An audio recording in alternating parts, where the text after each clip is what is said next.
नमस्कार।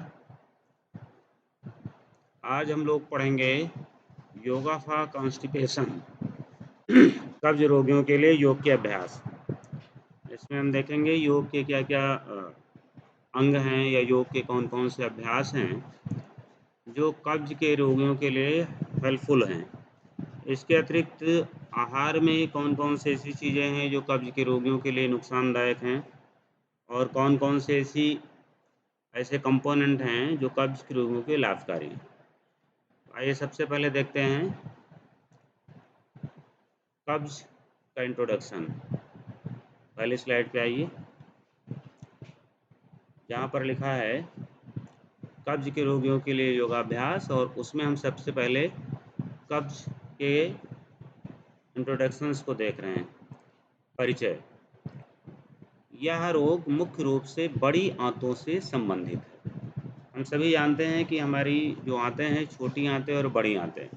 तो मुख्य रूप से छोटी आंतों में जो भी हम पोषक तत्व इनटेक करते हैं उनका ऑब्जर्वेशन होता है, अवशोषण होता है, और बड़ी आंतों में मुख्य रूप से जल का अवशोषण होता है। और बड़ी आंत के अंतिम भाग में यानी कि मलाशय में पहुँचते पहुँचते लगभग इनटेक किया गया आहार या मल ठोस अवस्था में आ जाता है और वह मलाशय में स्टोर होता है। मलाशय में स्टोर होने के बाद ही हमें शौच जाने की या वॉशरूम जाने की फीलिंग होती है। अगर किसी भी कारण से वहाँ पर एकत्र हुआ मल पूरी तरह से निष्कासित नहीं हो पाता है तो हमें बार बार टॉयलेट जाने की फीलिंग्स होती है, शौच जाने की फीलिंग्स होती है, वहाँ देर तक बैठना पड़ता है, और फिर यही जब लंबे समय तक चल जाता है तब फिर विभिन्न रोगों को जन्म देता है। इसलिए आयुर्वेद मतानुसार जो कब्ज है वह मैक्सिमम रोगों की जननी कही गई है।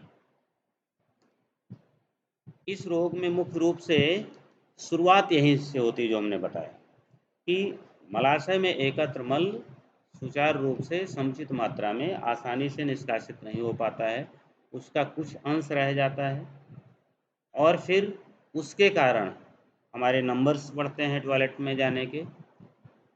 फिर दूसरे जो रोग होते हैं उसमें पुराना कब्ज होने पे पाइल्स की समस्या का होना, पैरों में दर्द होना, पिंडलियों में दर्द होना, भूख का न लगना, चिड़चिड़ापन, कमजोरी और ढेर सारी दिक्कतें जो इस समस्या के बाद इसके कारण उत्पन्न होते हैं।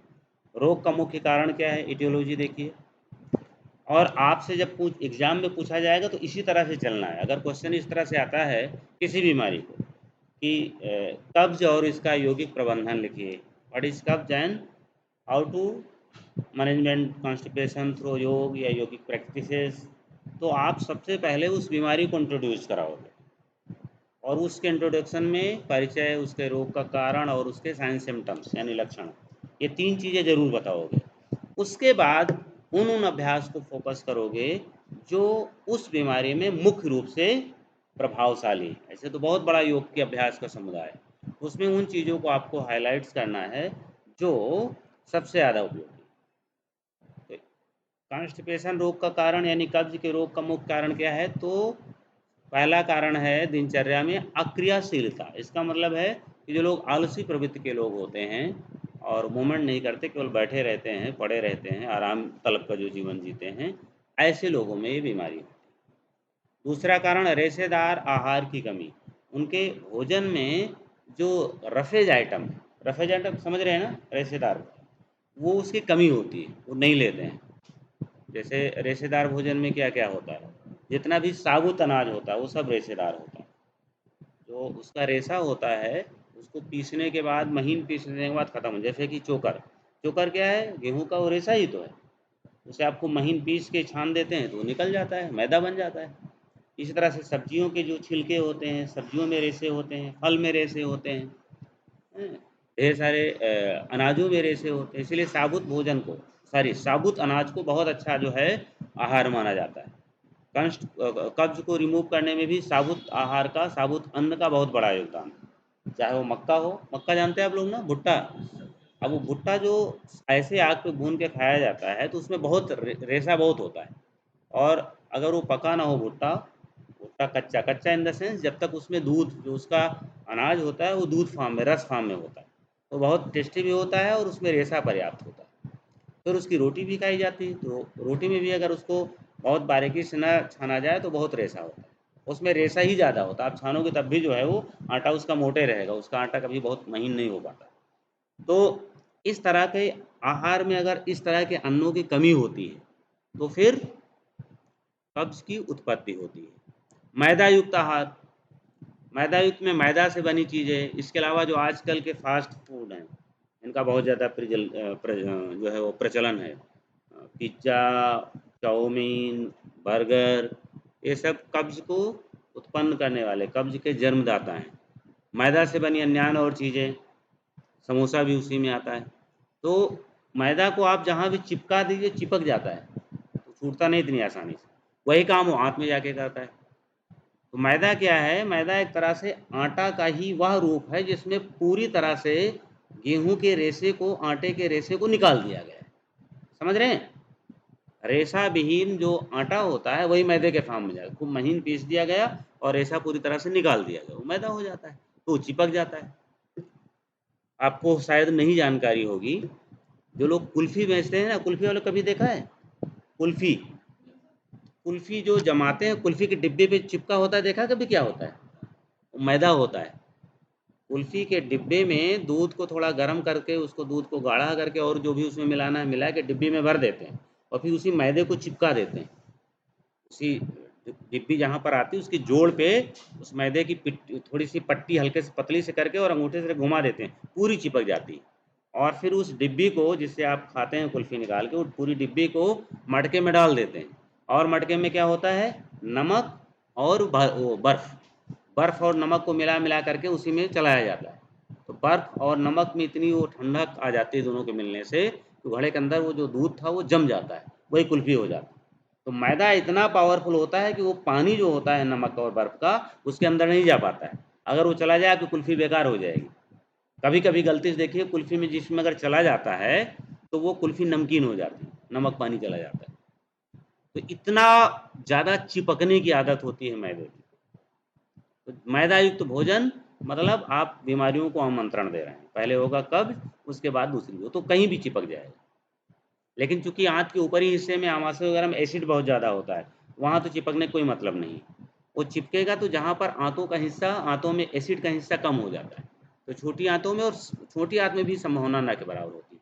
बड़ी आंत ही इसका पूरा घर है कब्ज का, और उसमें बड़ी आंत में जैसे जैसे आप एनस की ओर या रेक्टम की ओर बढ़ते हैं, क्योंकि उधर जल का अंश कम होता जाता है, आंतें जल को चूसती हैं तो मल जो है वो ठोस रूप में होता जाता है। इसलिए आप सभी लोग कब्ज जिनको ना हो वो भी, और जिनको है वो भी, रेशेदार भोजन को अनिवार्य रूप से ज़्यादा मात्रा में, प्रचुर मात्रा में इंटेक करें। यहाँ एक सावधानी है वो मैं बता देता हूँ, यद्यप कॉन्स्टिपेशन से जुड़ी हुई नहीं है, लेकिन वो अति आवश्यक है और यहाँ पर जानना जरूरी है। एक बीमारी होती है, इसका नाम है कोलाइटिस, नाम सुना है? कोलाइटिस का नाम नहीं सुना? कोलन, बड़ी आंत को कोलन बोलते हैं, तो जानते होंगे ना। और किसी भी अंग के बाद में अगर टिस लगा दिया जाए तो आप समझिए वहाँ का इन्फेक्शन है, वहाँ का इन्फ्लामेशन है, जैसे कोलाइटिस, कोलन की सूजन, अर्थराइटिस, अर्थ माने क्या होता है, ज्वाइंट, जोड़ों की सूजन, सर्वाइकल स्पॉन्डिलाइटिस, तो ये जो वर्टिब्राई सर्वाइकल की सेवेंस हैं, इनका इन्फ्लामेशन, इन्फेक्शन, वहाँ पे टिस लगा है तो तीन चीज़ें होंगी, सूजन होगा, दर्द होगा और रेडनेस। ठीक है ना? तो इसी तरह से आप कहीं का भी देख लीजिए, अर्थ वो ब्रोंकाइटिस, ब्रांकियों की सूजन लंग्स में हो जाती है।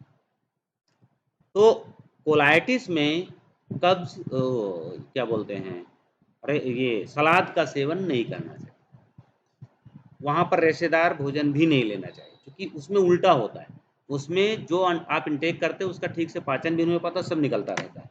इसलिए कोलाइटिस वाले लोग बहुत वीक हो जाते हैं, कमज़ोर हो जाते हैं, पिंडलियों में दर्द होने लगता है बहुत ज़्यादा, हीमोग्लोबिन डाउन हो जाता है, क्योंकि उनके नंबर्स स्टूल के बहुत ज़्यादा होते हैं। इसलिए इनटेक किए गए आहार से जो पोषक तत्व हैं वो भी आते ऑब्जर्व नहीं कर पाते।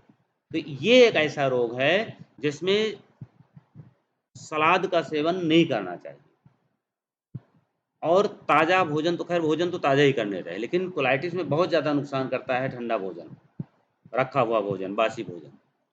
तो कोलाइटिस को छोड़ के बाकी अन्य बीमारियों में रेशेदार भोजन और सब्जी का प्रयोग प्रचुर मात्रा में करना चाहिए। यद्यपि रेशेदार सब्जी, ताज़ी सब्जी कोलाइटिस में नुकसान नहीं करती, लेकिन बहुत ज़्यादा रेशे युक्त भोजन कोलाइटिस में नुकसान करता है। और दूसरा है कि सलाद की जहाँ इतनी चर्चा होती है, वहाँ उसके जो कुछ नेगेटिव पक्ष हैं उनको जानना ज़रूरी है। सलाद कभी भी रखा हुआ नहीं खाना चाहिए। आप जितना होटल्स में या बारातों में जो आप देखते हैं, तो रात में 11 बजे पार्टी शुरू होती है, उसका सलाद दोपहर में ही काट दिया जाता है। तो कटा हुआ फल, कटी हुई सब्जियां कटने के बाद जितनी जल्दी हो इस्तेमाल कर लीजिए, घंटे 2 घंटे बाद तो बिल्कुल उनको नहीं खाना चाहिए। और दूसरा एक जो अभी प्रचलन है, आप लोगों को जानना है, सब बहुत ज़रूरी है।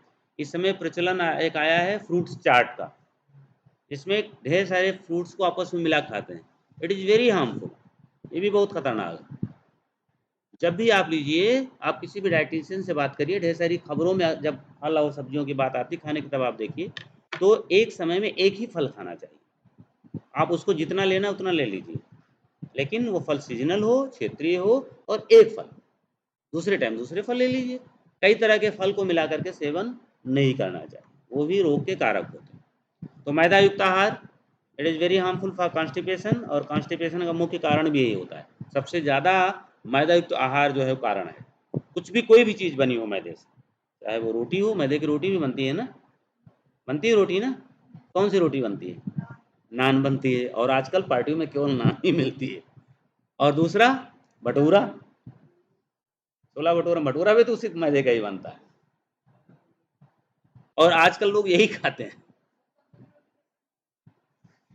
तंदूरी रोटी का मुझे तो बहुत ज़्यादा नहीं जानकारी है, को मैदे की बनती है कि मैदे की तरह हो? मैदे की देखिए खासियत क्या, उसको आप खींचोगे तो बढ़ती जाएगी, हैं? और हाँ, आटे की बनती है, मैदे की बनती है, ठीक। तो वो तंदूरी हो चाहे जो भी हो, उस आटे में चोकर होना चाहिए बस, ठीक है ना। और जितना भी चोकर निकलेगा उतना उस आटे की जो रोटी या पूड़ी जो भी बनेगी, उसको आप खींचोगे तो ऐसे बढ़ेगी, बढ़ती जाएगी, वो खुश्क नहीं होगी कि वहीं टूट जाए। जितना ज़्यादा चोकर होगा उतना ज़्यादा रोटी ऐसे आप उसको मोड़ोगे, खट से टूट जाएगी। कम मात्रा में जल का सेवन, लोग जल को अगर पर्याप्त मात्रा में सेवन नहीं करते हैं तो उससे भी कब्ज की उत्पत्ति होती है। पर्याप्त मात्रा में जल का सेवन तो करना ही चाहिए, उससे ढेर सारी चीज़ें जो हैं, क्योंकि हमारे बॉडी के जल के लेवल को मेंटेन कर रखेगा, ये हमारे शरीर का सिस्टम ऐसा है, उतना मेंटेन रखेगा। तो अगर आप मात्रा जल की कम लेंगे तो बार बार किडनी उसी को फिल्टर करके फिर अब्जॉर्ब कर लेगी, और उससे यूरिन भी बहुत येलो कलर की होगी, टॉक्सिसिटी भी उसमें बहुत ज़्यादा होगी, और शरीर के जो शोधन की प्रक्रिया है, शुद्धि की प्रक्रिया है, वो भी नहीं होगी। तो पर्याप्त मात्रा में जल का सेवन, फल और सब्जियों का प्रचुर मात्रा में सेवन करना। कारण क्या है? फल और सब्जियों का प्रचुर मात्रा में सेवन न करना कब्ज का कारण है, और इसको प्रचुर मात्रा में सेवन करना चाहिए। तो सेवन आप प्रचुर मात्रा में अगर करेंगे तो उससे कब्ज है तो रिमूव होगा, और नहीं है तो उससे आप बचे रहेंगे। कब्ज के लक्षण क्या हैं? तो बार बार टॉयलेट जाना, देर तक टॉयलेट में बैठना, भूख का ठीक से न लगना, और डाइजेस्टिव सिस्टम से जो भी बीमारियां हैं, गैस, पैरों में दर्द, सुस्ती, जिसका पेट नहीं साफ होगा उसको सुस्ती भी बनी रहती है। और अगर कॉन्स्टिपेशन है तब बातें न करिए, और कोलाइटिस है तब। इन दोनों अवस्थाओं में पिंडलियों में दर्द होता है। पिंडलियाँ समझते हैं ना, काफ मसल्स, जो काफ मसल्स का है उसमें अजीब सा दर्द, ऐंठन जैसा लगता है। ये सब सिम्टम्स होते हैं जिनको बहुत ज़्यादा, कोलाइटिस में अगर म्यूकस आता है तब भी सिम्टम पाया जाता है, और अगर कब्ज होता है तब भी होता है। नेक्स्ट, अब योग के अभ्यास देखिए। सबसे पहले षटकर्म, अगले स्लाइड पे आइए। षटकर्म फॉर कॉन्स्टिपेशन, कब्ज के रोगियों के लिए षटकर्म। षटकर्म क्या है? ये 6 क्रियाएं हैं जिनको आपने पढ़ा है। तो कॉन्स्टिपेशन में 4 मैंने लिखे हैं, उन 6 में से 4, धौती, वस्ती, नौली और कपालभाति। नौली जिनका ना हो पाए, या शुरू में नौली ऐसे होता भी नहीं, तो उसको अग्निसार पहले करना पड़ता है, इसलिए नौली आबलिक अग्निसार लिखा गया है। तो धौती में कुंजल इत्यादि आता है, ये भी कॉन्स्टिपेशन के लिए लाभकारी है। जल पी करके उलटना, ये भी कुंजल जो है धौती का भाग है। वस्त्र धौती भी है, लेकिन वस्त्र धौती इत्यादि आपको नहीं अभी करनी है। जल धौती यानी कि कुंजल प्रक्रिया का इस्तेमाल कर सकते हैं। वस्ती इसको हमने आपको बताया था वस्ती कॉन्स्टिपेशन का सबसे सटीक इलाज है, वस्ती। इसी का जो परिष्कृत रूप है, जो एक आधुनिक रूप है, वो इनीमा है, जो सब जगह लिया है। प्राकृतिक चिकित्सा के केंद्रों में तो इनीमा को बहुतायत मात्रा में प्रयोग किया जाता है। कोई भी रोग हो एनीमिया जरूर देंगे। और आधुनिक चिकित्सा पद्धति में भी कॉन्स्टिपेशन के रोगी के लिए एनीमा, रेडीमेड एनीमा आते हैं, उनका इस्तेमाल करते हैं। जबकि प्राकृतिक चिकित्सा में इसके विभिन्न तरीके हैं, विभिन्न तरह का एनीमा होता है, गर्म पानी का होता है, नींबू पानी का होता है, अन्य और ढेर सारी चीज़ों का होता है। औषधीय एनीमा भी होते हैं, पर्टिकुलर बीमारी में दिए जाते हैं। और नवली क्रिया में हम इंटेस्टाइनल मूवमेंट करते हैं, अग्निसार में भी इंटेस्टाइनल मूवमेंट करते हैं। नवली में भ्रमर नवली में गोल गोल घुमाते, जबकि अग्निसार में अंदर बाहर ही करते। तो ये सब आंतों में जो मूवमेंट्स होते हैं, जिसके कारण इनटेक किया गया है आगे आगे बढ़ता है, उसको ये मेंटेन रखते हैं। कपालभाति में भी इंटेस्टाइनल मूवमेंट होता है, इसमें लीवर, स्प्लीन, पैंक्रियाज, छोटी बड़ी आंतें, ये सारे मूव करते हैं। कपालभाति में झटके से अंदर जाते हैं, बार बार बार बार, जितने बार करेंगे उतने बार एक अच्छा सा झटका पूरे की पूरे पाचन तंत्र पर लगेगा। तो इससे भी जो है वो कब्ज में लाभ मिलेगा। आसनों में देखिए तो ताड़ासन, तिर्यक ताड़ासन, कटचक्रासन। अगली स्लाइड पे आइए। ये शुरू के जो 3 आसन हैं, it is very useful for constipation. इसको शार्ट भाषा में TTK भी बोला जाता है, TTK, यानी कि ताड़ासन, तिर्यक ताड़ासन और कटचक्रासन। ये तीनों आसन अगर प्रातः किसको भी अगर कब्ज हो तो आप क्या करिए, गर्म पानी पीजिए। सुबह उठ के गर्म पानी, थोड़ा हल्का सा उसमें नमक भी मिला सकते हैं, 2 से 3 गिलास पीजिए। फिर ताड़ासन करिए, तिर्यक ताड़ासन करिए और कटचक्रासन करिए। 2 से 3 बार ताड़ासन, फिर 2 से 3 बार तिर्यक ताड़ासन, साइड बेंडिंग करके होता है। फिर कटी चक्रासन, साइड ट्विस्टिंग होता है। तो स्ट्रेचिंग हुई, बेंडिंग हुई, ट्विस्टिंग हुई, तीनों आसनों। और इतना करते करते आपका पानी जो है वो आमाशय छोड़ के आगे छोटी आंत में प्रवेश कर जाएगा। उसके बाद क्या करिए, फिर पानी पीजिए 2 से 3 गिलास, फिर यही करिए, फिर पानी पीजिए, फिर यही करिए। तो अमूमन 3 बार में आप 8, 9 से 10, 11 गिलास पानी पी जाएंगे, 3 से 4 बार। इतने में ही आपको टॉयलेट की फीलिंग हो जाएगी। किसी को बहुत भयंकर अगर कब्ज हो तो 1 दिन नहीं होगा, कोई बात नहीं, 2 दिन सही, 3 दिन सही, 2-3 दिन में आपको निश्चित चाहे जैसा कब्ज हो टूट जाएगा। फिर इसी को आप दिनचर्या में लाइए, रोज करते रहिए, 1 आध महीने में पूरी तरह से कब्ज समाप्त हो जाएगा। इसी 3 आसन के साथ भुजंगासन और तिर्यक भुजंगासन, जो देखिए स्लाइड में 5 और 6 पर मिले हैं। शुरू के 3, उसके बाद 5 नंबर पर भुजंगासन, 6 नंबर पर तिर्यक भुजंगासन। ये जो 5 आसन है, यही संघ प्रक्षालन में इस्तेमाल किए जाते हैं।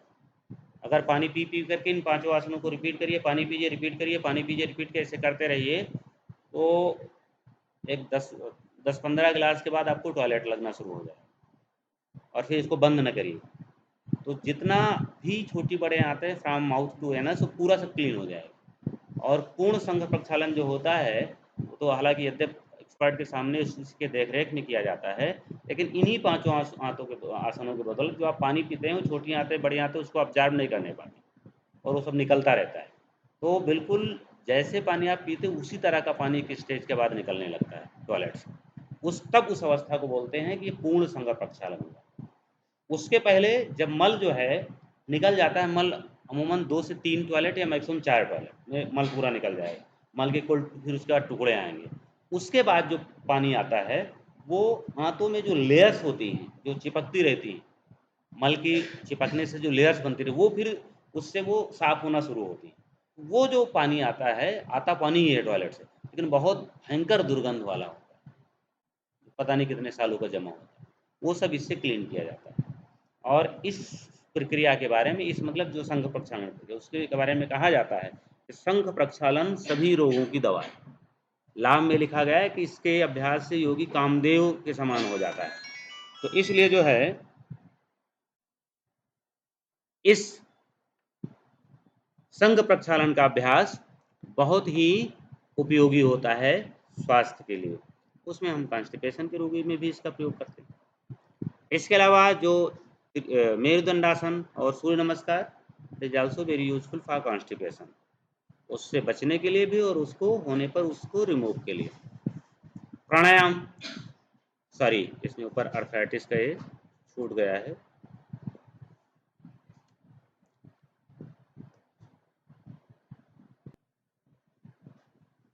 तो अब हम देखेंगे कब्ज के रोगों के लिए प्राणायाम।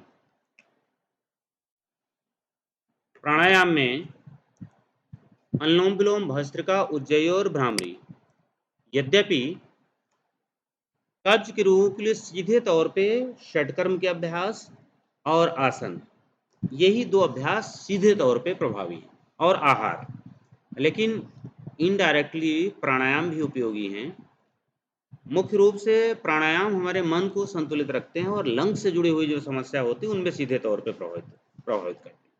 लेकिन फिर भी अनुलोम विलोम प्राणायाम, भस्त्रिका प्राणायाम, उज्जयी प्राणायाम और भ्रामरी प्राणायाम, ये प्राणायाम कब्ज के रोगी के लिए उस अवस्था में विशेष रूप से उपयोगी होंगे अगर कब्ज का कारण मानसिक तनाव, कई बार तनाव के कारण, स्ट्रेस के कारण भी कब्ज की समस्या उत्पन्न होती है। तो अगर ऐसी दशा है तो उसमें ये प्राणायाम सबसे ज़्यादा अच्छा रिजल्ट देंगे, क्योंकि कब्ज का रोग हो या कोई भी रोग हो, जो रोग का कारण होता है उस कारण को हटाने वाले जो अभ्यास होते हैं वो सबसे तेज और सबसे अच्छा रिजल्ट देते हैं।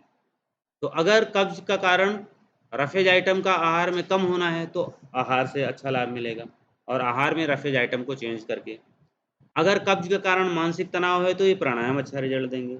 अगर कब्ज का कारण व्यक्ति में अक्रियाशीलता है, कोई काम नहीं करता है, आलस्य प्रवृत्ति है, तो सूर्य नमस्कार, आसन जो भी हैं वो सब फायदा करेंगे। तो इस तरह से हम डायग्नोसिस में अभ्यासों को की प्रायोरिटी डिसाइड कर सकते हैं। कब्ज के रोगियों के लिए आहार, अगले स्लाइड पर। अब कब्ज के रोगियों को आहार कैसा होना चाहिए, तो जिसकी मैंने एटियोलॉजी में चर्चा की थी वही चीज यहाँ पर हो जाएगी कि कब्ज का कारण मुख्य रूप से आहार में रफेज आइटम की कमी, रेशेदार आहार की कमी होती है। इसलिए आहार में रेशेदार भोजन की प्रचुरता रखें। वह भोजन चाहे नाश्ते के रूप में हो, चाहे लंच के रूप में हो, चाहे डिनर के रूप में हो, उसमें रेशेदार भोजन, जैसे ढेर सारी पत्तियां होती हैं उनको आटे में मिला के आप उसकी रोटी बना सकते हो, या फिर दलिया इत्यादि में, दलिया में भी काफ़ी प्रचुर मात्रा में आटे का ही चोकर नहीं निकलेगा, उसमें कुछ सब्जियां डाल सकते हो। तो इस तरह से जो रेशेदार भोजन है या रेशेदार जो फल होते हैं उनका प्रचुर मात्रा में भोजन में प्रयोग करना है। मौसम के अनुसार क्षेत्रीय फल और सब्जियों का अधिकाधिक प्रयोग करें, पर्याप्त मात्रा में जल का सेवन करें, नियमित योगाभ्यास करें, और मैदे से बनी किसी भी प्रकार की कोई भी वस्तु आहार में ना लें। आपके आहार में अगर मैदे से बनी हुई कोई भी चीज़ है, आपको कब्ज हो या ना हो, उसको इमीडिएट हटाइए, अदरवाइज देर से देर आप कब्ज के रोगी बन जाएंगे। तो ये कुछ बातें रहीं। अब आपको इससे संबंधित कोई क्वेश्चन पूछना हो तो पूछ सकते हैं। Thank you so much. आज की यह क्लास संपन्न होगी।